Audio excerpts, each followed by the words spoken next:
नमस्कार दोस्तों, बीपीएससी पाठशाला विद चौहान में आपका स्वागत है। हमने बीपीएससी की तैयारी स्टार्ट करी थी और अब मैं जो पढ़ा रहा हूँ आपको वो मॉडर्न हिस्ट्री पढ़ा रहा हूँ। मॉडर्न हिस्ट्री जो है उसका ये लगभग 30वां वीडियो होगा और मॉडर्न हिस्ट्री आज समाप्त हो जाएगी आपकी। किसी भी एग्जाम की आप तैयारी करते हैं जिसमें जीएस पूछा जाता है और लगभग हर एग्जाम में पूछा जाता है, अगर इतिहास से प्रश्न आता है तो सबसे ज़्यादा जो क्वेश्चंस आते हैं वो मॉडर्न इंडियन हिस्ट्री से आता है। तो मैंने डिटेल से प्री और मेंस के लिए, चाहे वो यूपीएससी का एग्जाम हो, चाहे बीपीएससी का एग्जाम हो, एसएससी का एग्जाम हो या अदर पीसीएस का एग्जाम हो, और बीपीएससी या बिहार के अंदर कोई भी एग्जाम हो, चाहे बिहार दरोगा हो, बिहार का टीआरई टीचर वाला एग्जाम हो, बिहार सचिवालय सहायक हो या बीपीएससी का सिविल सर्विसेज एग्जाम हो, सभी के प्री और मेंस की पूरी तैयारी मैं यहाँ पे जीएस के पॉइंट ऑफ व्यू से करा रहा हूँ।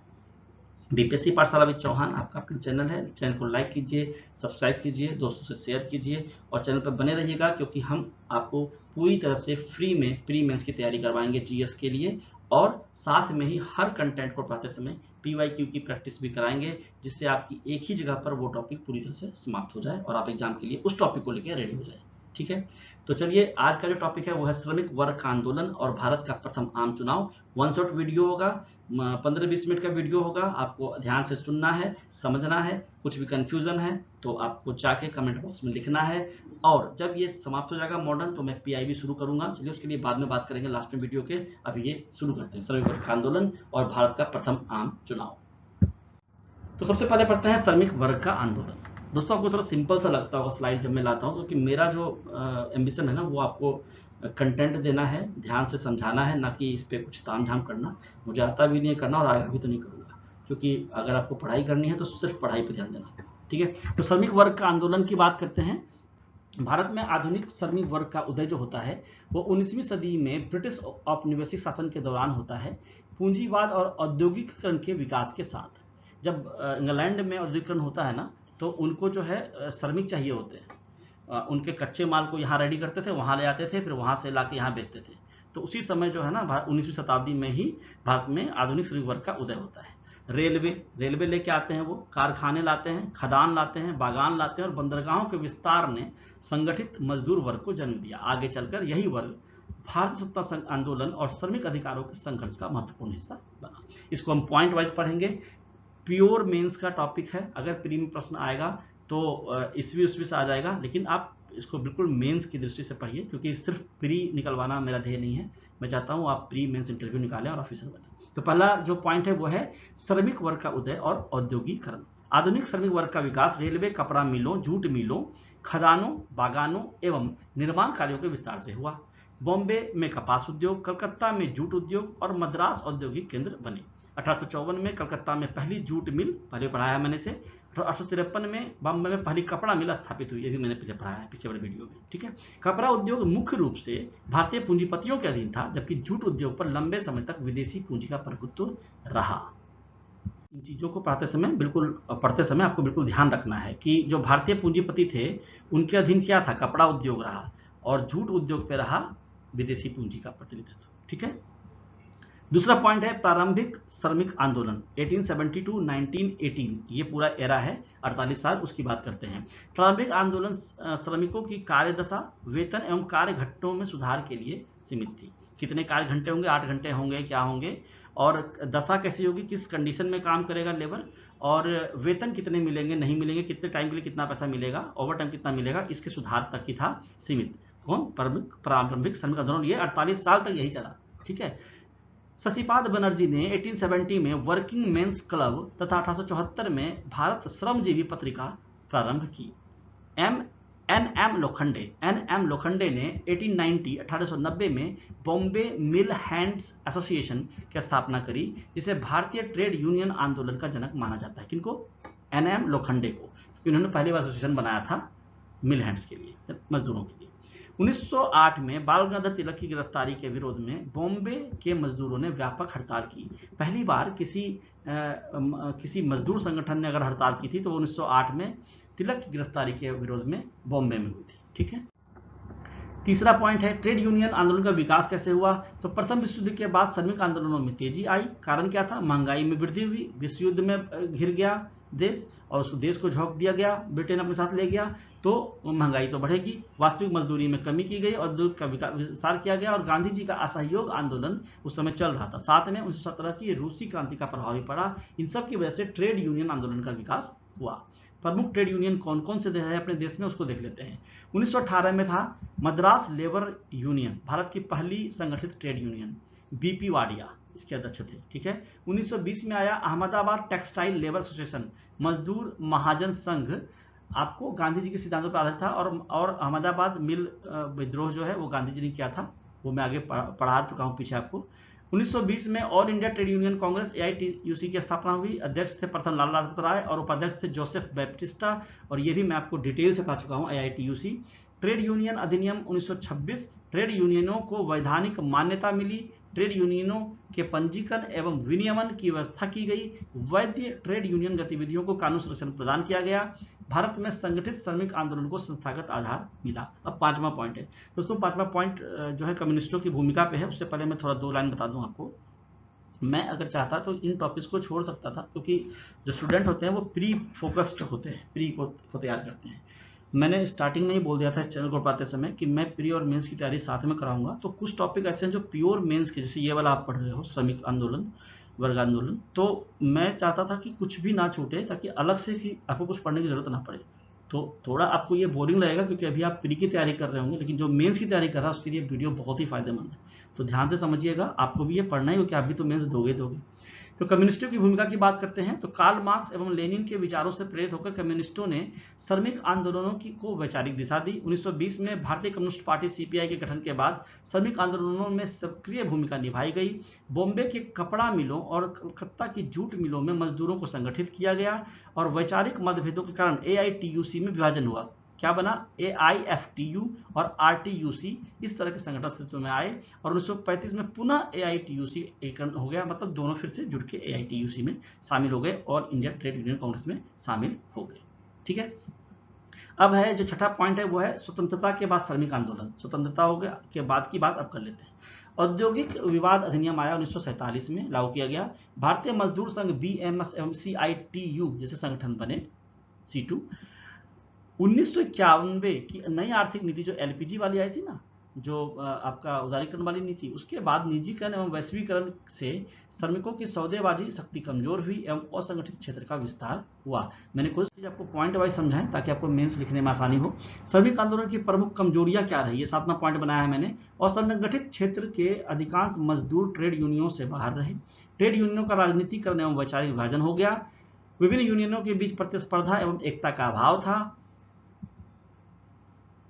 प्रतिस्पर्धा थी इसलिए एकता का अभाव था, इसको इस तरह से पढ़िए। ठीक है, महिला एवं हाशिए के श्रमिकों की समस्याओं की उपेक्षा की जाती थी कि कुछ भी बोल रहे हैं बोलने दो। किसानों एवं अन्य सामाजिक वर्गों के साथ प्रभावी समन्वय का अभाव था। अब हम ईस्वी से देख लेते हैं ईयर वाइज कि क्या होता आया था। तो 1870 में वर्किंग मेंस क्लब बनाया शशिपाल बनर्जी ने। 1890 में NM लोखंडे ने बॉम्बे मिल हैंड एसोसिएशन बनाया। 1918 में मैड्रास लेबर यूनियन मद्रास भारत की पहली ट्रेड यूनियन बनी। 1920 में AITUC की स्थापना हुई, अध्यक्ष हुए पहले लाला लाजपत राय। 1926 में ट्रेड यूनियन अधिनियम बना। 1947 में औद्योगिक विवाद अधिनियम बना और 1991 में रिवैल्यूएशन वाली नीति आती है, नई आर्थिक नीति, मनमोहन सिंह, है ना। निष्कर्ष क्या निकलता है, इस क्योंकि मेंस का आंसर राइटिंग है तो उसका निष्कर्ष जरूर लिखना है। तो भारतीय श्रमिक आंदोलन केवल बेहतर वेतन, कार्य घंटों और श्रम आधारित पर सीमित नहीं था, बल्कि यह राष्ट्रीय स्वतंत्रता आंदोलन, सामाजिक न्याय और लोकतांत्रिक अधिकारों से भी जुड़ा था। स्वतंत्रता के बाद श्रमिकों को कानूनी संरक्षण मिला, किंतु असंगठित क्षेत्र, ठेका श्रम, निजीकरण और वैश्वीकरण जैसी चुनौतियां आज भी श्रमिक आंदोलन के समक्ष प्रमुख मुद्दा बनी हुई है। इस तरह ने श्रमिक वर्ग आंदोलन को डिटेल से पढ़ा। दोस्तों अगला टॉपिक बहुत ही इंटरेस्टिंग है, इसके बारे में थोड़ी थोड़ी जानकारी हमने पीछे भी ली है, क्योंकि जब भारत आज़ाद होता है तो पहली बार जब आम चुनाव होता है, आज भी जब चुनाव आता है तो हम बड़े एक्साइटेड हो जाते हैं, चाहे कोई भी चुनाव हो, नगर निगम का हो, पंचायत का हो, राज्य स्तरीय चुनाव हो, जिला स्तरीय चुनाव हो या देश का लोकसभा चुनाव हो। तो जो पहला आम चुनाव हो उसके बारे में हम पढ़ने जा रहे हैं। थोड़ा इंटरेस्टिंग भी है ये फैक्ट, आप ध्यान से सुनिएगा, किस दल ने कैसे किया, क्या किया, क्या परफॉर्म किया, क्या कारण रहा, है ना। तो ध्यान से समझिएगा, इससे प्रश्न आएंगे और मेंस में तो खैर आएगा ही आएगा। तो शुरू करते हैं। भारत का पहला आम चुनाव। भारत का प्रथम आम चुनाव 1951-52 में किया गया था। विश्व के इतिहास का सबसे बड़ा लोकतांत्रिक चुनाव था उस समय भी, अभी भी जब होता है सबसे बड़ा ही होता है। यह चुनाव 25 अक्टूबर 1951 से 21 फरवरी 1952 तक कई चरणों में आयोजित किया गया। भारतीय संविधान के लागू होने, कब लागू हुआ था? संविधान 1950 होने के बाद यह पहला अवसर था जब सार्वभौमिक वयस्क मताधिकार यूनिवर्सल एडल्ट फ्रेंचाइज के आधार पर जनता ने अपने प्रतिनिधियों को चुना या उनका चुनाव किया। इस चुनाव ने भारत को विश्व के सबसे बड़े लोकतंत्र के रूप में स्थापित कर दिया। अब उस चुनाव की प्रथम आम चुनाव की प्रमुख विशेषताएं क्या थी उसके बारे में ध्यान से समझते हैं। चुनाव 25 अक्टूबर 1951 से 1951 से 21 फरवरी 1952 तक आयोजित हुए। ठीक है, 25 अक्टूबर से 21 फरवरी 51 से 52। पहली लोकसभा के गठन हेतु चुनाव कराए गए थे।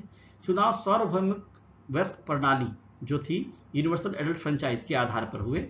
21 वर्ष या इससे अधिक आयु के प्रत्येक नागरिकों को मतदान का अधिकार प्राप्त था। उस समय 21 था, अब 18 है। कुल 53 राजनीतिक दलों ने चुनाव में भाग लिया। 489 लोकसभा सीटों के लिए चुनाव संपन्न हुए। उस समय 401 निर्वाचन क्षेत्र थे, जिनमें कुछ बहुसदस्यीय निर्वाचन क्षेत्र मल्टी मेंबर कंस्टिट्यूएंसीज भी थी। लगभग 17 करोड़ 32 लाख मतदाता मतदान के पात्र थे। कुल मतदान प्रतिशत 45% रहा। महिलाएं उस समय कम हिस्सा लेती थी। अधिकांश मतदाता अशिक्षित होने के कारण, समझो बात को, चुनाव चिन्ह का प्रयोग किया गया। जो मतदाता जो अशिक्षित थे इसलिए बैलेट पेपर पर चुनाव चिन्ह का प्रयोग किया गया। चुनाव प्रक्रिया से जनता को परिचित कराने हेतु सितंबर 1951 में प्रतीकात्मक चुनाव भी आयोजित किए गए थे। ये सब थी। चुनाव आयोग की क्या भूमिका रही? प्रथम चुनाव आयुक्त की बात करते हैं तो भारत में प्रथम मुख्य चुनाव आयुक्त का नाम जो था, चीफ इलेक्शन कमिश्नर जो फर्स्ट थे वो थे सुकुमार सेन। सीमित संसाधनों के बावजूद, क्योंकि अभी भी देश आजाद हुआ था कुछ दिनों पहले, कुछ सालों पहले, उन्होंने सफलतापूर्वक विश्व का सबसे बड़ा लोकतांत्रिक चुनाव संपन्न कराया। चुनाव निष्पक्ष, स्वतंत्र एवं शांतिपूर्ण ढंग से संपन्न हुए, जिसने भारतीय लोकतंत्र की विश्वसनीयता स्थापित की। परिणाम क्या रहा? चुनाव होंगे तो परिणाम भी आएगा। अब परिणाम की बात करते हैं। भारतीय राष्ट्रीय कांग्रेस को 364 सीटें प्राप्त हुई और भारी बहुमत हासिल किया। ऑब्वियस था, लगभग 45% मत प्राप्त हुए। जवाहरलाल नेहरू स्वतंत्र भारत के प्रथम लोकतांत्रिक रूप से निर्वाचित प्रधानमंत्री बने। पहले अंतिम सरकार के थे, अब निर्वाचित हो गए लोकतांत्रिक रूप से।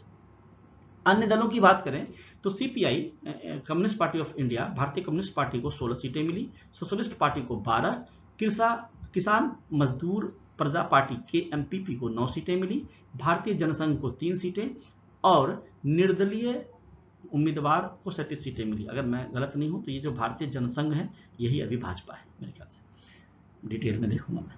प्रमुख नेता एवं उल्लेखनीय घटनाओं की बात करते हैं। जवाहरलाल नेहरू, लाल बहादुर शास्त्री, सुचिता कृपलानी, गुलजारी लाल नंदा एवं श्यामा प्रसाद मुखर्जी विजयी रहे।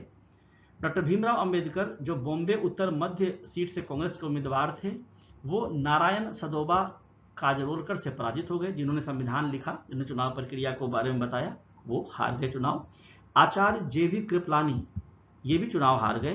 तेलंगाना के Ravi Narayan Reddy, people's democratic front जो के थे वो उन्होंने पूरे देश में सर्वाधिक मत प्राप्त किए, जो नेहरू से भी अधिक थे। नेहरू जी जितने मत से जीते और जितने मत प्राप्त किए उनसे ज्यादा इन्होंने किया तेलंगाना के रवि नारायण रेड्डी ने। तब तेलंगाना नहीं था, तब आंध्र प्रदेश था। एंग्लो इंडियन समुदाय के 2 सदस्यों को लोकसभा में मनोनीत किया गया। अब इस प्रावधान को समाप्त किया जा चुका है। प्रथम लोकसभा चुनाव की विशेषताएं क्या रही वो देख लेते हैं, फिर PYQ पे चलेंगे। कार्यकाल रहा अप्रैल 1952 से 1957। कुल 677 बैठकें आयोजित हुई। प्रथम लोकसभा अध्यक्ष कौन थे? GB मावलंकर। पहला मतदान जो किया गया हिमाचल प्रदेश के चीनी, वर्तमान में किन्नौर कहलाता है, उस क्षेत्र में कराया गया, क्योंकि वहां भारी हिमपात की संभावना थी, तो पहले वहां चुनाव करा लिया गया। प्रथम आम चुनाव का महत्व क्या है हमारे लिए ये समझिए। भारत में लोकतांत्रिक शासन व्यवस्था की सफल शुरुआत करनी थी, वो हुई। संविधान में निहित सार्वभौमिक वयस्क मताधिकार 21 साल वाले से ऊपर वाले सारे को व्यवहारिक रूप मिला। मताधिकार को चुनाव आयोग जैसी स्वतंत्र संवैधानिक संस्था की विश्वसनीयता स्थापित हुई। विविध भाषाओं, धर्मों और संस्कृतियों वाले देश में लोकतंत्र की सफलता का उदाहरण प्रस्तुत हुआ। भारतीय लोकतंत्र की जड़ें मजबूत हुई और भारत जनता की राजनीतिक भागीदारी सुनिश्चित हुई। थोड़ा पॉइंट्स में समझ लेते हैं इसको, मेन पॉइंट्स प्री के लिए फैक्ट है। प्रथम आम चुनाव कब होता है? 1951-52 में। चुनाव अवधि रहती है 25 अक्टूबर 1951 से 6 फरवरी 1952। याद रख लीजिए ये सब। प्रथम चुनाव आयुक्त थे सुकुमार सेन, आयु क्या तय की गई 21 वर्ष। कितने सीटों पे चुनाव हुआ लोकसभा का 489। मतदाता कितने थे टोटल 17.32 करोड़। प्रतिशत क्या रहा मतदान का 45%, और 45% मतदान हो गया, और उतने का 45% कांग्रेस को आया था। कांग्रेस ने कितनी सीटें जीती 364 सीट थे। वो कहीं इसमें मैं 400 कुछ लिखा हुआ है, एक बार उसको मैच कर लीजिएगा, मैं भी मैच कर लूंगा। दूसरी सबसे बड़ी पार्टी जो है वो भारतीय कम्युनिस्ट पार्टी बनी 16 सीटें जीतकर। प्रथम लोकसभा अध्यक्ष जीवी मावलंकर, प्रथम निर्वाचित प्रधानमंत्री जवाहरलाल नेहरू, और सर्वाधिक प्राप्त मत उम्मीदवार रवि नारायण रेड्डी, जिनको जेएल नेहरू से भी ज्यादा वोट आए थे, और वो तेलंगाना से थे जो पहले आंध्र प्रदेश था। Doctor B R Ambedkar Bombay उत्तर मध्य से चुनाव पराजित हो गए, हार गए। पहला मतदान जो है वो चीनी वर्तमान किन्नौर हिमाचल प्रदेश में हुआ, क्योंकि वहां पे भारी हिमपाती संभावना थी, तो पहले वहीं पे चुनाव करा लिया गया, मतदान पहले वहीं हुआ। तो ये भी इतिहास में ये नाम दर्ज हो गया, चीनी वर्तमान किन्नौर हिमाचल प्रदेश एचपी। आइए पीवाईक्यूज को देख लेते हैं, प्री एग्जाम में किस तरह के पीवाईक्यूज आएंगे इससे। तो भारत का प्रथम आधुनिक ट्रेड यूनियन मजदूर संघ किसे माना जाता है? Madras labour union. देखिए श्रमिक वर्ग भी पढ़ा हमने, आम चुनाव पढ़ा, दोनों को मिला के यहाँ पर पीवाईक्यू है। जो मद्रास लेबर यूनियन है उसकी स्थापना 1918 में वीपी वाडिया और वी कल्याण सुंदरम मुदलियार द्वारा की गई थी। All India trade union Congress का प्रथम अधिवेशन 1920 में कहाँ आयोजित किया गया था? बंबई में। AITUC all India trade union Congress 31 अक्टूबर 1920 को हुई थी इसका जो प्रथम अधिवेशन, और इसके प्रथम अध्यक्ष लाला लाजपत राय थे। ठीक है। वर्ष 1918 में महात्मा गांधी द्वारा अहमदाबाद में स्थापित मजदूर महाजन संघ टेक्सटाइल लेबर एसोसिएशन का मुख्य उद्देश्य क्या था? मिल मजदूरों और मालिकों के बीच विवादों को शांतिपूर्ण ढंग से सुलझाना, ये इसका उद्देश्य था। ठीक है। निम्नलिखित में से किसने 1890 में बॉम्बे मिल हैंड्स एसोसिएशन की स्थापना करके भारत में श्रमिक आंदोलन की नींव रखी? NM लोखंडे। इसीलिए NM लोखंडे, जिनका पूरा नाम नारायण मेघाजी लोखंडे था, उनको भारत में श्रम आंदोलन का जनक माना जाता है। नाम फुल में आ जाए तो आप कंफ्यूज मत होना। NM लोखंडे मतलब नारायण मेघाजी लोखंडे। ठीक है। स्वतंत्र भारत का प्रथम आम चुनाव कब से कब तक आयोजित किया गया था? अक्टूबर 1951 से फरवरी 1952 तक। ये मैं कई बार बता चुका आपको पीछे। प्रथम आम चुनाव के समय भारत के मुख्य चुनाव आयुक्त कौन थे? पहले कौन से थे? डॉक्टर सुकुमार सेन। ठीक है। प्रथम आम चुनाव 1951-52 में लोकसभा की कुल 489 सीटों में से आईएनसी को कितनी सीटें आई थी? 364। अभी कंफर्म हो गया, 364 सीटें आई थी, टोटल था 489। ठीक है।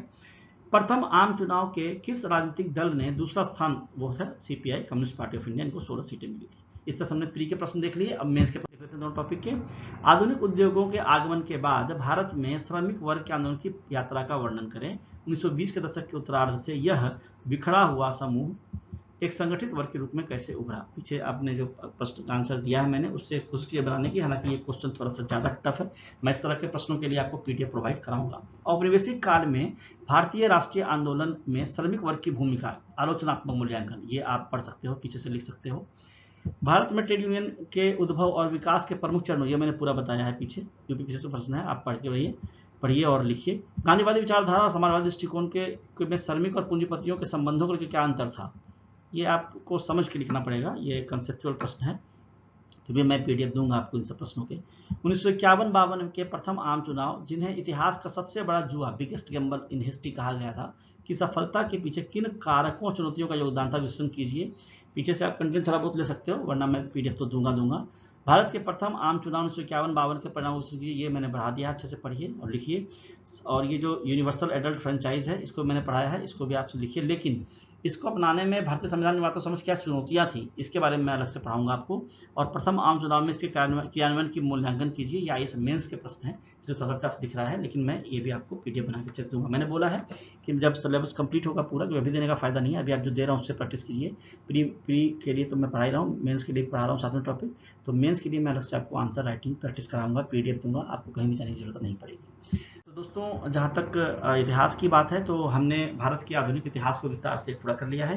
प्री और मेंस के सिलेबस के हिसाब से हमने लगभग सारे टॉपिक को कवर किया है। अगर किसी और टॉपिक की, किसी और चीज़ की ज़रूरत है तो आप कमेंट कीजिएगा, हम उस पर अलग से वीडियो में चर्चा कर लेंगे। और उसमें कुछ नहीं आएगा, उसमें ऐसा था कि IAS के मेंस एग्जाम में, खासकर के IAS में, वो क्या करते हैं, स्वतंत्रता के बाद के कुछ चीज़ों को, जैसे जब नेहरू जी का कार्यकाल चला तो क्या क्या घटनाएं घटी, इंदिरा जी बारे में क्या घटनाएं घटी, अभी क्या घटनाएं घट रही हैं, उन सबको भी पूछ लेते हैं। तो उनके लिए अभी इसमें पढ़ाना सही नहीं है, क्योंकि ये मुख्य रूप से UPSC ही नहीं, मैं अदर PCS के लिए भी पढ़ा रहा हूँ मैं। तो अगर कोई टॉपिक नया लगता है आपको या फिर पढ़ना है, तो आप कमेंट सेक्शन में डालिएगा, मैं उस पर अलग से वीडियो बना के आपको बता दूंगा। अगले वीडियो में हम सबसे पहले पिछले साल की पीआईबी न्यूज़ पूरी करेंगे। मैं पहले से बोलता आ रहा हूँ, पीआईबी जो है प्रेस इन्फॉर्मेशन ब्यूरो, जहाँ से करंट के सारे प्रश्न आते हैं और ऑथेंटिक होता है सोर्स, वो पूरा करेंगे। पहले हम अप्रैल मई जून से शुरू करेंगे, फिर जनवरी फरवरी मार्च पे आएंगे, और उसके बाद 2025 के आखिरी 6 महीनों पर चर्चा करेंगे, क्योंकि लास्ट 1 ईयर का प्रश्न आएगा। अभी मैं बीपीएससी की पर थोड़ा फोकस कर दूंगा इसमें, क्योंकि अच्छा ऐसे जब हम करेंगे ना कि बैक से पढ़ेंगे तो आपको मौजूदा महीने को पिछले महीने से जोड़ने में मदद मिलेगी। अभी हम बीपीएससी में तो पटना का जो पीआईबी है उसमें जो बिहार के अंदर जो भी घटनाएं घट रही हैं, किसी मंत्रालय के अंदर क्या क्या घटनाएं घट रही हैं और किस तरह के डिसीजंस किए जा रहे हैं सरकार के द्वारा, ये प्री मेंस इंटरव्यू तीनों में पूछता है। तो उसका आपको बजट सब उसमें धीरे धीरे आ जाता है। तो ये मैं आपको पूरा पढ़ाऊंगा। और बीपीएससी का एग्जाम है अभी 29 को, और उसके बाद मेंस आने वाला होगा, तो इसके लिए बहुत ही ज़रूरी है ये। तो पहले मैं पीआईबी पूरा पढ़ा दूंगा, फिर करंट अफेयर्स के लिए क्लासेस आने शुरू कर देंगे, मंथली वीकली फोर्टनाइटली जैसे बोलोगे आप वैसे लाना शुरू कर देंगे। तो अगले वीडियो में मिलेंगे, तब तक के लिए आप बीपीएससी पाठशाला विद चौहान को लाइक कीजिए, सब्सक्राइब कीजिए, दोस्तों से फैमिली से शेयर कीजिए। और आधुनिक भारत का इतिहास पूरा समाप्त हो गया है।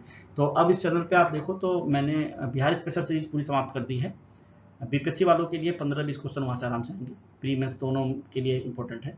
फिर मॉडर्न हिस्ट्री जो मेन पार्ट है हिस्ट्री का, जिससे मैक्सिमम प्रश्न आते हैं प्री और मेंस में, तो वो भी मैंने कंप्लीट कर दिया आपको। तो देखा जाए तो मैंने लगभग प्री की बात की जाए तो 15-20 मतलब 35 क्वेश्चन के आसपास आपका रेडी कर दिया है। और जब मैं करंट अफेयर्स में पीआईबी कंप्लीट करूंगा तो 10 क्वेश्चन और मान के चलिए, तो 50 क्वेश्चन की तैयारी तो मैंने अभी करा दिया आपको। धीरे धीरे सिलेबस कंप्लीट होगा और सारे विषयों को क्रमवार पढ़ेंगे। मैं जब पीआईबी पूरी खत्म कर दूंगा तो आपको मैं एंशिएंट और मेडाइवल पढ़ा दूंगा, तो हिस्ट्री पूरा खत्म हो जाएगा। और उसके बाद फिर हम polity, geography, economics, current affairs तो साथ साथ चलता रहेगा। तो इस तरह से हम पढ़ाई को आगे बढ़ाएंगे। तो ये चैनल आपका अपना चैनल है, लाइक कीजिए, सब्सक्राइब कीजिए, दोस्तों से शेयर कीजिए, और अगले वीडियो का इंतजार कीजिएगा। जल्द से जल्द वो वीडियो आएगा। तब तक के लिए आपका बहुत बहुत धन्यवाद। पढ़ते रहिए। मस्त।